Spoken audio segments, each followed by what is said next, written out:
What's up, guys? In this video, I wanted to take some time to show you a practice technique that will help you to build your proficiency with a firearm. There's a lot of people out there that will carry these small 9mm. This, of course, is my Glock 43x.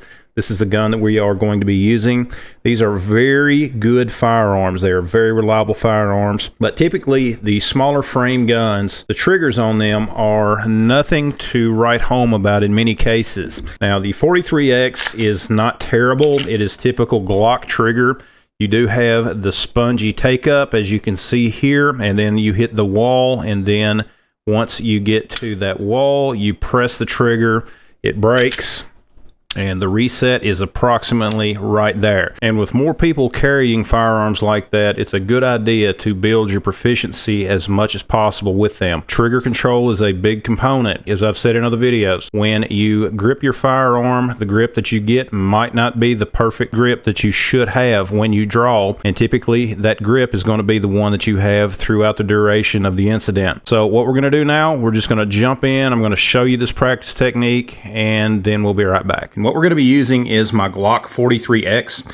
Smaller firearms tend to have a little bit different trigger feel than a lot of their larger counterparts, and that's going to depend on the manufacturer, the gun in particular. This is a dry fire exercise that you can use to help improve your accuracy. Of course, what we will be doing, the purpose of this is to work on our trigger control. Now, what we will be doing, I'm going to be taking a dime, placing it on the front sight post of this firearm, extending out, and the focus or the goal of this is to not allow that coin to fall off when I press the trigger. What tends to happen, a lot of folks will jerk the trigger as they go to fire, and this technique is intended to help reduce that. Now, I've got the coin out there. I'm going to begin building pressure on the trigger.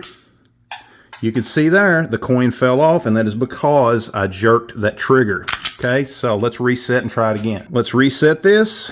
Let's get that coin back on that front sight post.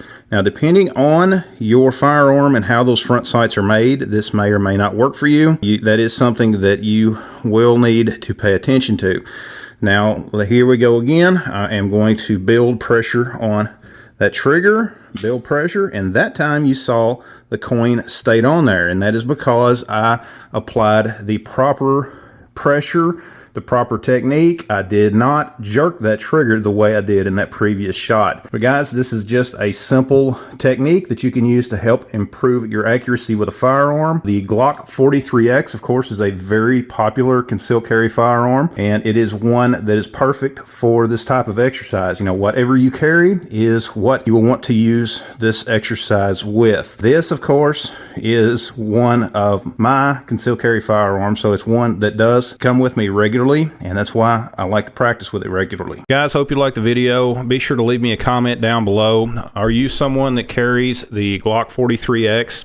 I think that it is a great gun in my personal opinion. There's a lot of these guns out there on the market. The SIG, with the 365, there's just several of them out there that are great. However, as you all know, if you carry one, you know that the trigger is not the best, and the more that you can do to build your proficiency with your firearm, the better off you're going to be if you ever need it. Guys, thanks for watching. Check out all the links down below the video. Be sure to leave me a comment. Visit my website at boomsticktactical.com. We'll help support the channel, and we'll see you next time.